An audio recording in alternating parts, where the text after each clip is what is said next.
और सभी सदस्यों का आज राष्ट्र परिषद बैठक में आप लोगों का स्वागत करते हैं, आप करते हैं।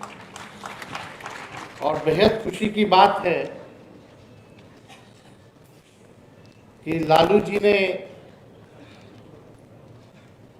जिस पार्टी की स्थापना की, राष्ट्रीय जनता दल, जो गरीबों का बल है, मजदूरों का बल है, महिलाओं का बल है, नौजवानों का बल है, पिछड़ा अति पिछड़ा अल्पसंख्यक भाइयों का बल है, किसानों का बल है, आज लगभग जो है 28 साल यानी 5 जुलाई को हम लोगों का 28 साल पूरा हो जाएगा। और आज हम दिल से धन्यवाद देना चाहते हैं मंगनीलाल मंडल जी का और सभी लोगों का कि निर्विरोध जो है इनको प्रदेश अध्यक्ष के रूप में आज सर्टिफिकेट जो है मिला है। राष्ट्र अध्यक्ष आदरणीय लालू जी को धन्यवाद देते हैं। मंगनीलाल मंडल जी को बिहार की राजनीति में, समाजवाद की राजनीति में हर कोई जो है जानता है, पहचानता है। ये किसी को बताने की आवश्यकता नहीं। इनका लंबा अनुभव जो है समाज की सेवा में, जनता की सेवा में, सामाजिक न्याय, धर्मनिरपेक्ष विचारधारा को बढ़ाने में इनका योगदान रहा। कर्पूरी जी के साथी रहे, लोकसभा मेंबर भी रहे, राज्यसभा भी मेंबर रहे। आदरणीय लालू जी जब मुख्यमंत्री थे उस समय भी माइनर एजुकेशन मंत्री मंगनीलाल मंडल जी रहे। तो इनका लंबा अनुभव है और मुझे पूर्ण विश्वास है कि प्रदेश अध्यक्ष के रूप में इनके नेतृत्व में जो आगामी चुनाव होने वाला है हम लोग जीतेंगे।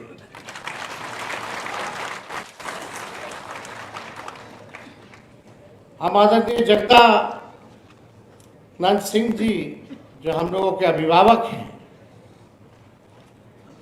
2 टर्म जो है प्रदेश के अध्यक्ष रहे, उनको भी हम दिल से जो है धन्यवाद देना चाहते हैं।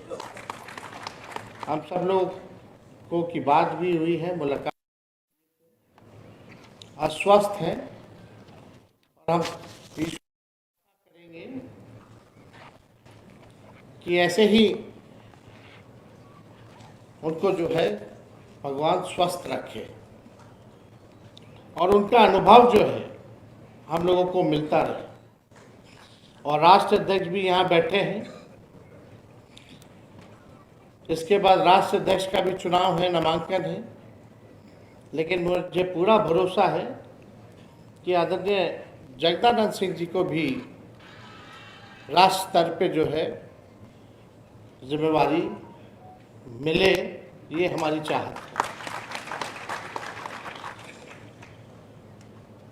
आप सब लोग यहाँ आए हैं राज्य परिषद की बैठक में। बड़ी बातें हुई हैं, सभी वक्ताओं ने अपनी बात को जो है रखा है।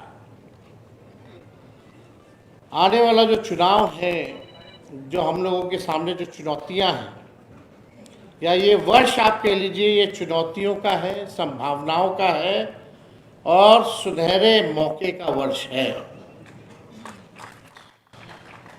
और जो 20 साल से नीतीश कुमार जी मुख्यमंत्री हैं, एनडीए की सरकार है, अब बिहार के हर एक व्यक्ति त्रस्त हो चुका है, परेशान है, भुक्तभोगी है। अब किसी भी कीमत पे ये सरकार, लोग जो है बदलना चाहते हैं, बदलाव चाहते हैं। हर एक बिहार का बच्चा बच्चा भी कहने लगा है 2005 से 2025 यानी 20 साल, 2005 से 2025 20 साल एक लंबा कार्यकाल होता है। और बिहार के बच्चे बच्चे अब कह रहे हैं 5 से 25 बहुत हुआ नीतीश, 5 से 25 बहुत हुआ। अब लोग देखना नहीं चाहते। हमारे अभिभावक मुख्यमंत्री चाचा अचेत अवस्था में, उनको कुछ नहीं पता कि उनके बिहार में क्या हो रहा है। कोई लेना देना नहीं है, बिहार और बिहारियों से कोई मतलब नहीं है।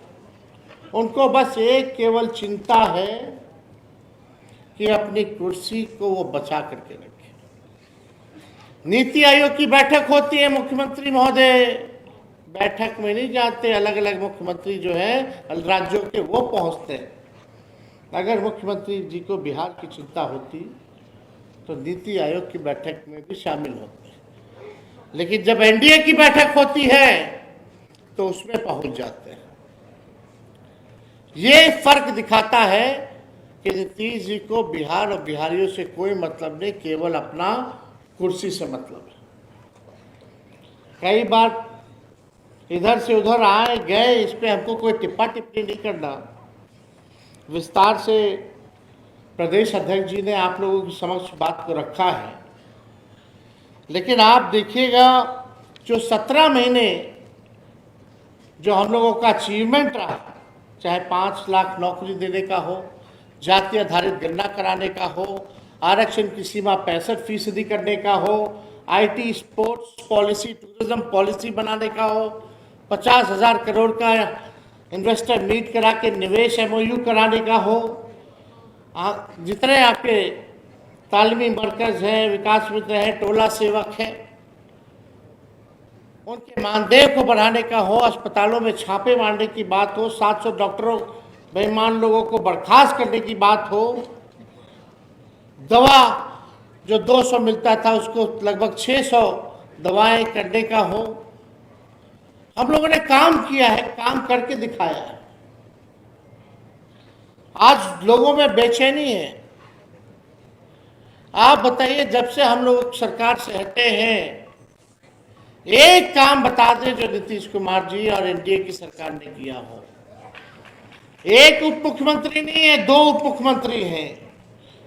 हम तो पूछना चाहते हैं उप मुख्यमंत्रियों से, एक एक उपलब्धि अपनी बता दो जो आप अपने राज्य में उप मुख्यमंत्री रहते हुए ऐसा कौन सा काम किया है जो जमीन में दिखता हो या जिसका श्रेय आपको जाता हो।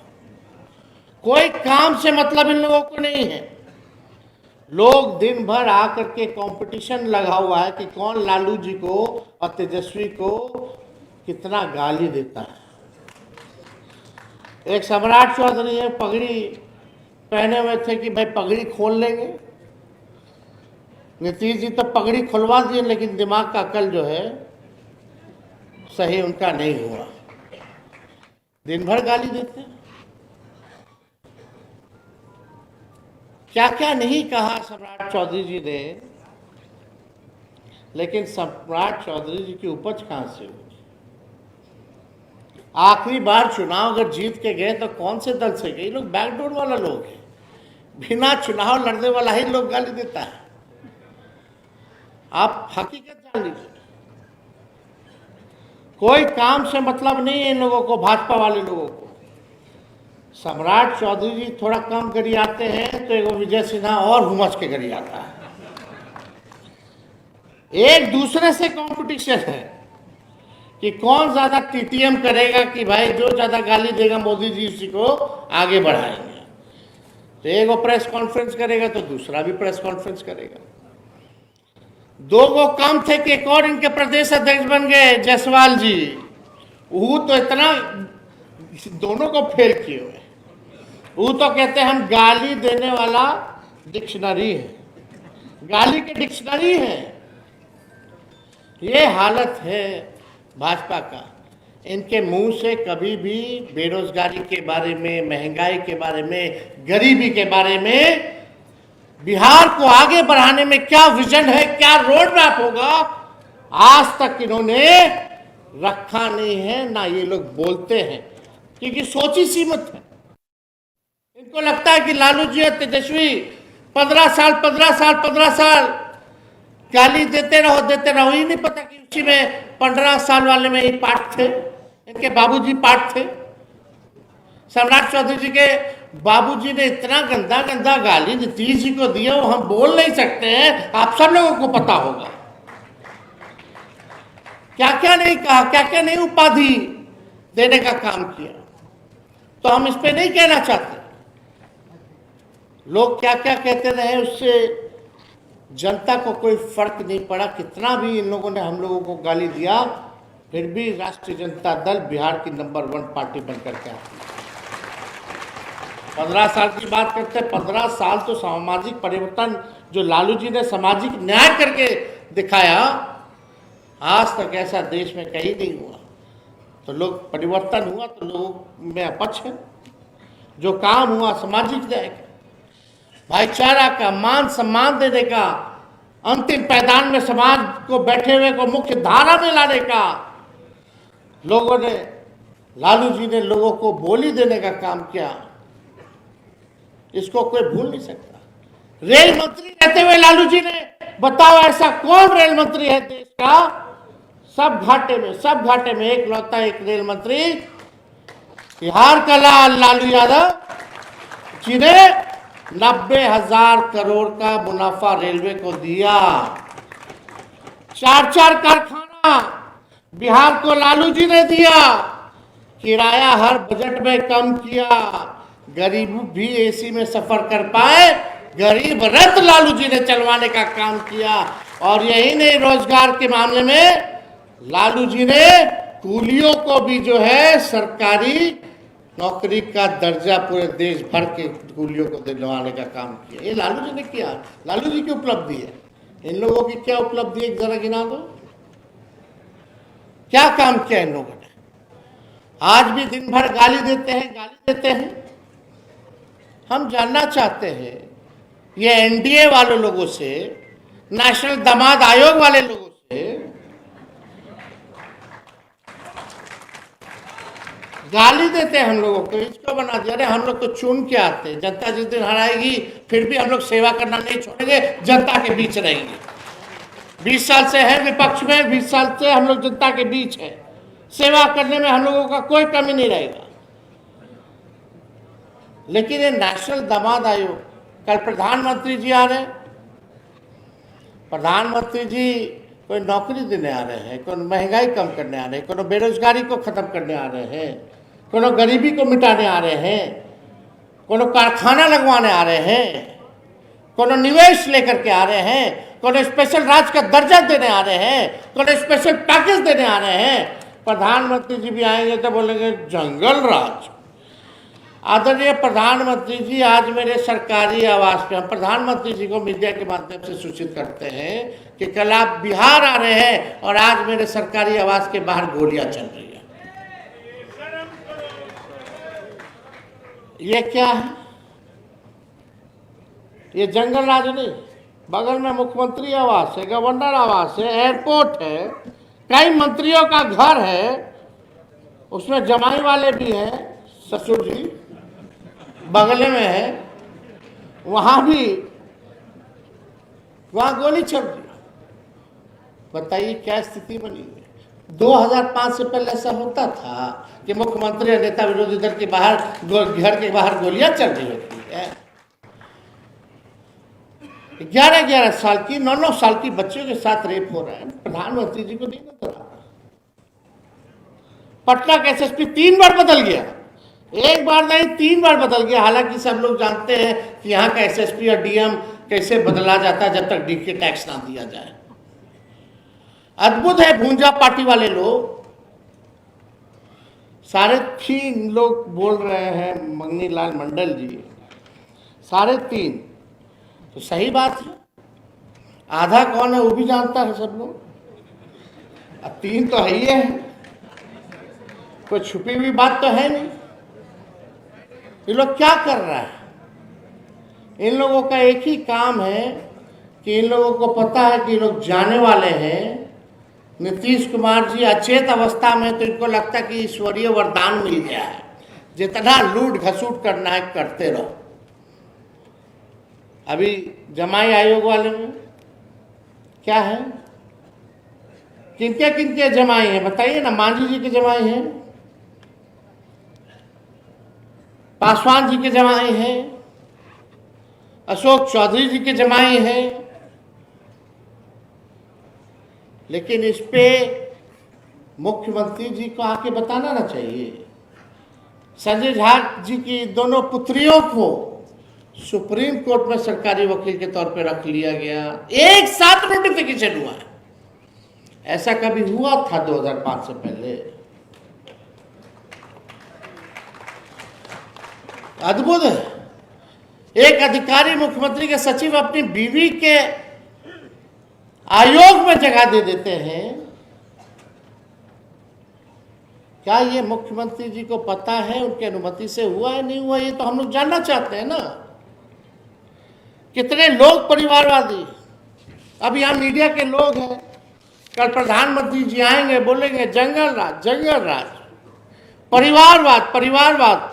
प्रधानमंत्री जी जरा इन लोगों का भी नाम सुन लीजिए, जरा दाहिने और बाएं घूम करके देखिएगा। मंच पे अलायंस पार्टनर वाला तो है ही है, सब मांझी जी है, मांझी जी का बेटा है, मांझी जी की समधन है, मांझी जी की बहू है, एगो दामाद है कि नहीं? रामलाल पासवान जी के बेटे चिराग पासवान जी हैं, उनके जीजा हैं एमपी, एक जीजा आयोग में है, और कई परिवार के लोग, सब लोग जो है राजनीति में बताने की जरूरत नहीं है। अब आप सुनिए, सम्राट चौधरी जी शकुनी चौधरी जी के बेटे, अशोक चौधरी, महावीर चौधरी, संभवी चौधरी। आप देखिएगा सम्राट चौधरी जी की मां भी लड़ी है चुनाव, उनका भाई जदयू कोटा से है। विजय चौधरी जी जगदीश चौधरी जी के बेटे, सुनील कुमार चंद्रिका राम जी के बेटे। ये हम खाली गिना रहे हैं, ये जो लोग कैबिनेट में नीतीश जी के परिवारवादी लोग, जो परिवारवादी लोग हैं, सम्राट चौधरी, अशोक चौधरी, विजय चौधरी, सुनील कुमार, जयंत राज के बेटे जनार्दन मांझी जी, नितिन नवीन जी के पिता नवीन सिन्हा जी, नीतीश मिश्रा जी के पिता जगन्नाथ मिश्रा जी। इनको जगन्नाथ मिश्रा जी का चारा घोटाला नहीं दिखता बात में। संतोष सुमन जी, जीतन राम मांझी जी के पुत्र, नीरज बबलू, कविता सिंह उनकी पत्नी एमएलसी, लेसी सिंह जी, सुमित सिंह जी, महेश्वर हजारी जी इत्यादि। तो 12 को खाली कैबिनेट का मंत्री का नाम है जो परिवारवादी है। क्या स्थिति बनी हुई? इसके अलावा विधायक सांसद तो अनेक हैं, और केंद्र में मंत्री अलग हैं जो परिवारवादी है। ये प्रधानमंत्री जी को दिखता है कि नहीं दिखता, ये हमको जानना है। क्या केवल इधर ही दिखता है? आप देखिएगा, उन्हीं के मंत्री अशोक चौधरी जी ने क्या बोला कि कोटा चलता है, आरएसएस कोटा से उनका दामाद। हम माननीय मुख्यमंत्री जी से जानना चाहते हैं कि आरएसएस कोटा से कौन कौन मंत्री हैं, या आरएसएस कोटा कहाँ कहाँ लागू होता है और उसकी नियम क्या है, जरा ये बता दीजिए। या आरएसएस कोटा होता भी है कि नहीं होता है? जब आप ही के मंत्री ने जब साबित कर दिया कि आरएसएस कोटा होता है, तो बचा क्या? नीतीश जी